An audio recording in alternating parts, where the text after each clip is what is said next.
कैसे मित्र, तो स्वागत है आपका MIT सीरीज की अगली वीडियो में। इस वीडियो के अंदर हम जे एडवांस 2020 का एक और बेहतरीन प्रॉब्लम डिस्कस करेंगे। बेसिकली इसमें कैलकुलेशन, डिफरेंशिएशन, जिसने इन चीजों में ध्यान नहीं रखा वो इस क्वेश्चन में पक्का फंस सकता है। तो पहले से आप खुद से ट्राई करो, फिर मैं इसके सॉल्यूशन पे आते हैं, ठीक है।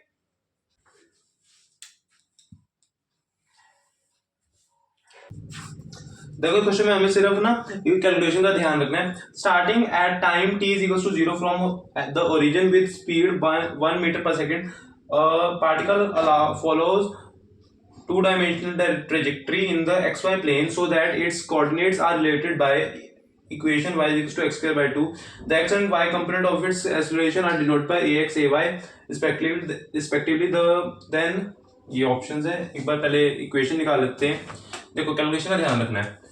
y is equal to x square by 2, इसकी डिफरेंशिएशन करो dy by D t equals ये 2x आगे आएगा तो ये बन जाएगा 2x बाई 2, यानी कि ये x लिख रहा हूँ, x dx by D T. इसकी डिफरेंशिएशन करो तो यहाँ प्रोडक्ट रूल लग जाएगा, ये बन जाएगा d square y by D t. Product rule लगाएंगे, ये आ जाएगा d x by D t, और एक d x by D t साथ में है इसलिए ये पूरा इसका स्क्वायर होएगा। और साथ में जब मैं इसकी डिफरेंशिएशन फिर से करूंगा तो बन जाएगा X D square X by D T का स्क्वायर। बात समझे? तो ये बन जाएगा A Y is equals to V X का square plus X A Y.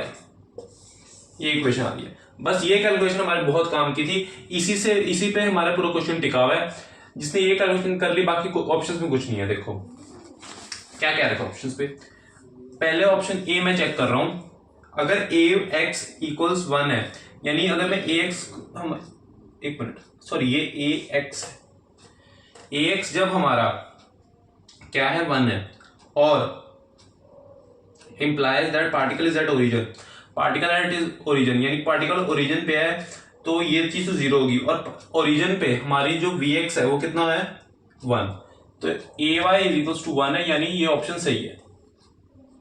अब बी ऑप्शन में क्या क्या रखा है, A X equal to 0, A X जब 0 हो जाएगा तो एक्स कुछ भी हो कोई फर्क नहीं पड़ता, तो ए वाई हमेशा 1 ही होगा, तो ये ऑप्शन भी सही है। बात समझे? जब x से अगर 0 हो गया तो x कुछ भी हो गया क्या फर्क पड़ता है। और क्या at t is equal to 0 यानी शुरुआत में particle velocity points in x direction.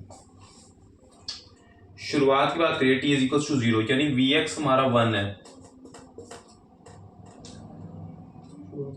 ठीक है, equal 0 particles velocity points in x direction. अच्छा वेलोसिटी, ठीक है, particles velocity points in x direction, v y is equals to x v x। क्या कहा गया है, जब t इज इक्वल्स टू 0 है यानी शुरुआत में, तो तुम्हारी जो वेलोसिटी है वो कहाँ पे पॉइंट कर रही है, x डायरेक्शन में। हाँ बात सही तो है। देखो हमारे पास किस डायरेक्शन में पॉइंट कर रही है, हमारे पास x पे डिपेंड कर रही है ये इक्वेशन। बात समझ रहे हो बात को। जब t इज इक्वल्स टू 0 है, t इज इक्वल्स टू 0 है तो हमारे पास जब शुरुआत में जो वेलोसिटी थी वो क्या थी, x डायरेक्शन में, वो थी 1 है। जब शुरुआत में हमारे पास वेलोसिटी क्या थी 1, तो फ्रॉम ओरिजिन विद स्पीड 1, ठीक है, तो v y is equals to x हो गया, यानी ये पॉइंट यानी ये एक्स पे डिपेंड कर रही है। पॉइंट का मतलब है एक्स पे डिपेंड करना, तो ये बात सही है, सी ऑप्शन भी सही है। ए एक्स इक्वल टू 0, ये चीज 0 बन गई, implies that t is equals to 1, angle between particle velocity and the x-axis is अगर ये ax अगर हमारा t is equals to 1, ठीक है, ax अगर 0 हो गया तो यहां से ay हो जाएगा वी एक्स स्क्वेयर। लेकिन हमें जो स्पीड दे रखी है वो कहाँ दे रखी है, हमें जो स्पीड दे रखी है वो शुरुआत में दे रखी है। तो angle between particle velocity and x axis के बीच और पार्टिकल वेलोसिटी एक काम करते हैं, फटाफट यहाँ पे एंगल निकाल लेते हैं। एंगल निकालने के लिए मैं क्या करूंगा, तो dy बाय dx ये बन जाएगा x dy बाय dx। अब t अगर मुझे पता लग जाए, किसी तरह मुझे पता लग जाए है कि क्या पता लग जाए t कि हमारे पास t इज इक्वल्स टू 1 पे x की वैल्यू क्या है, तो हमारी बात बन जाएगी। तो वो कैसे पता लगेगा, देखो अगर मैं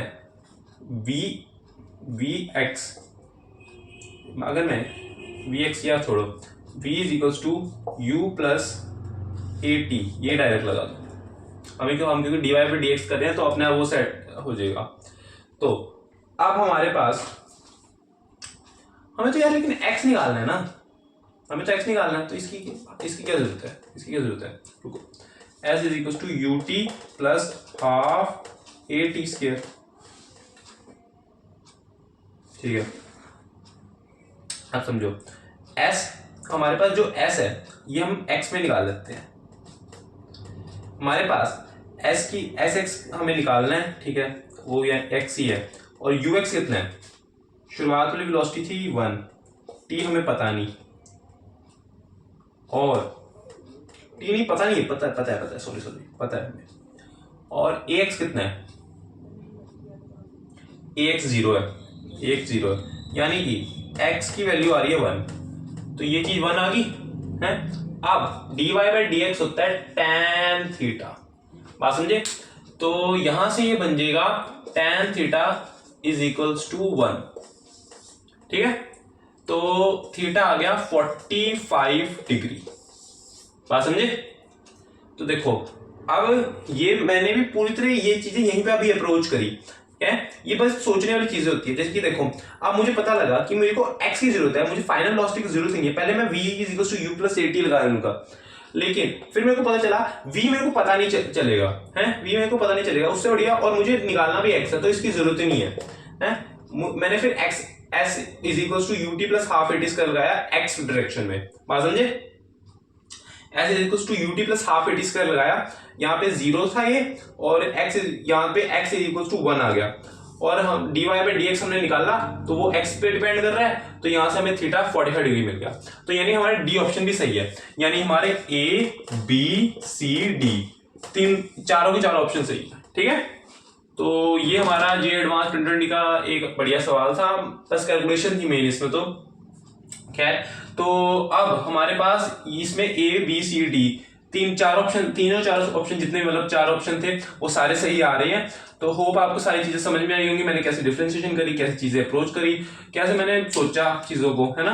ये पहले मैं कोई और इक्वेशन लगा रहा था, फिर मेरे को पता चला कि भाई हम यहाँ पे ये इक्वेशन सेट नहीं बैठेगी, फिर हमने s is equal to ut plus half at square पे गए। वैसे ये वाले अगर ये वाले लगा देते ना तो चीजें थोड़ी लंबी जा सकती थी, इससे भी निकल जाता, लेकिन चीजें लंबी चली जाती। उसकी क्या जरूरत है, जब हमें x ही निकालना है तो हम डायरेक्ट ये लगा लेंगे, बात समझे, ठीक। तो हमारा ये आंसर आ रहा है। हो आपको चीजें क्लियर होंगी, सारी चीजें मैंने कैसे अप्रोच करी। और ये वीडियो अच्छी लगी तो वीडियो को लाइक कर देना, चैनल सब्सक्राइब कर देना। Okay, thank you.